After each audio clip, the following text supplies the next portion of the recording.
96,000 अवैध सावकाराकडून 15,000 रुपये व्याजाने घेतले असता त्या मोबदल्यात त्याने 6 पट म्हणजे 96,000 रुपये वसूल करीत मायलेकास दमदाटी केल्याचा प्रकार घडला आहे।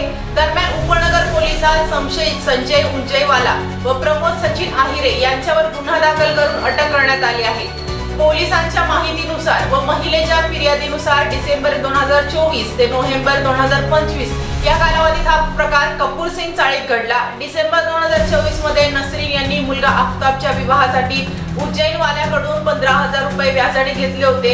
या रकमेची त्यांनी वेळोवेळी परतफेड देखील केली, तरीही त्याने नसरीनसह कुटुंबास मारहाण करून ठाण मारण्याची धमकी दिली।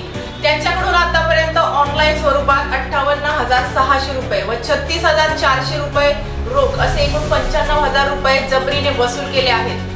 फिर्यादी महिला व धुनाभांडीचे काम करून उदरनिर्वाह करते। दरम्यान 7 नोव्हेंबर रोजी प्रमोद आहिरे व एका संशयिताने नसरीन यांचे घर बंद असताना दरवाजावर लाथा मारून बाहेर या, मला उज्जैनवाल्याने पैसे घेण्यास पाठविले आहे, आत्ताच पैसे द्या नाहीतर तुमचा मुर्दा पाडेल, तुम्हाला सोडणार नाही अशी धमकी दिली। या प्रकाराने नसरीन घाबरल्या, त्यामुळे त्यांनी वाच्यता न करत पोलिसांना तक्रार केली। मात्र 18 नोव्हेंबर रोजी त्यांना हिंमत मिळाली व फिर्याद नोंदविली। गुन्हा दाखल करून पोलिसांनी दोघांनाही अटक केली आहे। स्टार न्यूज साठी झकीर शेख, नाशिक।